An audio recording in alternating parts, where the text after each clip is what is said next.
folks. We got our friend Carmela here, and we talked about building her confidence, and her confidence is very well built now through play. And now we're going to start asking some more things of her. And I, again, been going over very aggressively the concept of establishing authority from the dog's point of view. There's a conflict, whoever wins the conflict. Conflict can be as simple as I have a hold on her collar and I want her to remain here. What does she do with me asking her to do that? I know there's methods that I could give her little cookies and serve her and bow down to Almighty Canine, but then when the dog grows up and develops a little bit of an attitude and starts becoming a teenager, an adolescent, an adult, and they start becoming more possessive and aggressive, and all we've done is the nicey nice thing, that's when I get the phone call, my dog bit for no reason at all. This is the time when they're young and impressionable to teach them to have a submitted mind to the authority figure. So she's struggling a little, she's fine. One way she could tell me she doesn't want me to hold her is by biting at me. All right, and that's kind of what I'm looking for, waiting for her to do. Now the other thing I can ask of her is to put her in a sit, but she's given me a sit.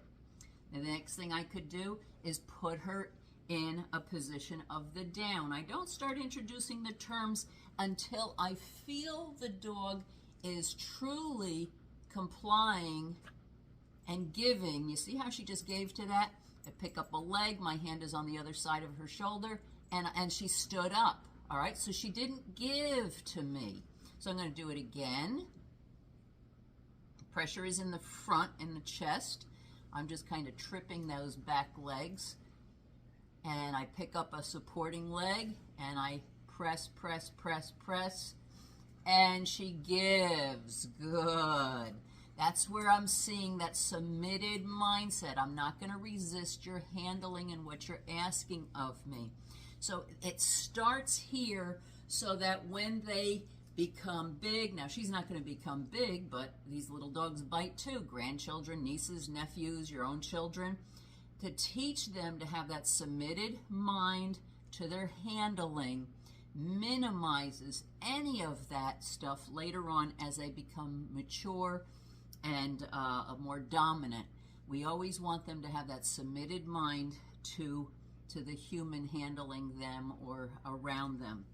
And then to just let her know, and if I say those two letters in the alphabet, I have a collie over here that's going to jump up and say, oh, I'm allowed to get up and play. He's going to crawl over, no. And I don't want to tell him no, because then she responded to that no. Good girl, you get that.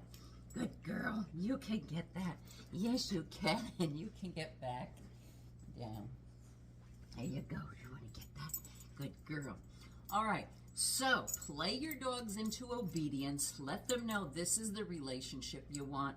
But if at any point you need to take over their decision making, that they will stop and comply to your agenda over top of theirs. It's the most wonderful time of the year. God bless.